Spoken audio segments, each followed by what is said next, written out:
धूम बचाले, धूम puy, puy, puy, puy, hello! Hi guys! Ayan, samahan niyo naman ako i-unbox tong regalo ko kay Asiel. This is supposed to be my Christmas gift. Pero dumating siya earlier at si Asiel ay mahilig ng umakyat. That's why i-open ko na to at papagamit ko na sa kanya. So let's go! This is actually a 2-in-1 kitchen step tool. So, 2-in-1 siya kasi magagamit din siya kasi meron din siyang parang blackboard. Then at the same time, pwede rin tong gawing table. So, let's see. Hello mga kapachingching! At ito nga, ina-assemble ko na ang stool ni Asiel. Lately nga kasi ay panayakyat na rin ni Asiel at pati nga yung upuan namin sa kusina ay naakyatan niya. Natatakot ako na baka mahulog siya. So dito, much better siguro, mas safe siya kasi may handle siya and at the same time may protection siya. Madalas kasi mas gusto niyang buhat-buhat ko siya kasi gusto niyang pinapanood ko ano man yung ginagawa ko. Halimbawa, naghihiwa ako o nagluluto ako, gusto niya lagi ko siyang karga. Sabi ko nga ay magagamit ko rin naman siguro to ng matagal-tagal dahil makakatulong ko siya dito sa kitchen kung gusto niya talagang tumulong kay nanay. Very observant kasi siya at lately gusto niya talaga na nasa kitchen kami lalo kapag ka nagluluto ako. Hindi ko rin kasi maiwasan na nandito siya nakatambay sa kitchen habang nagluluto ako eh. Kaya madalas mga kaldero at mga sandok ang mga nilalaruan niya. At ayun nga, sana magustuhan niya naman tong early Christmas gift ko para sa kanya at para na rin kay nanay para hindi siya laging buhat. Do you like it? Wow! Wow, right? Do you like it? That's your new stool. Wow! Wow! Wow!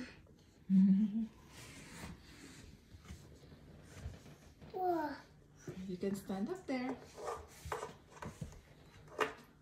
Wow! Wow! Wow! Wow! I just finished assembling it. Be careful, okay?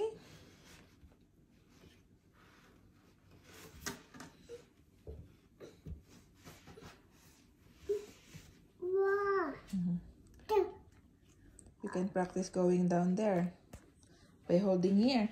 You should hold here. Oh! Yeah.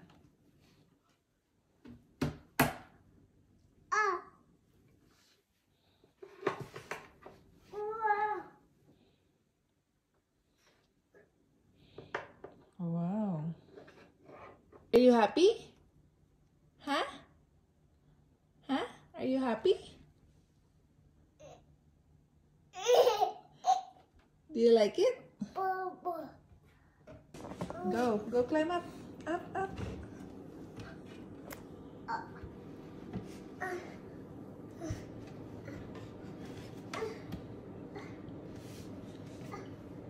Yay. Going down.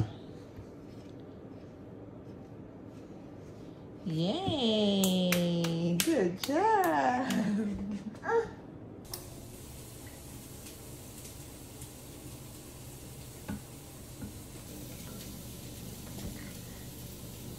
Wow!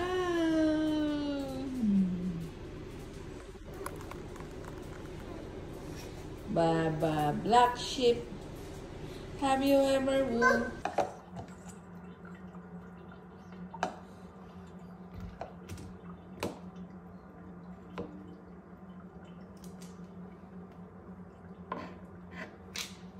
Are you helping Nanay? Cut. You helping Nanay? Cut.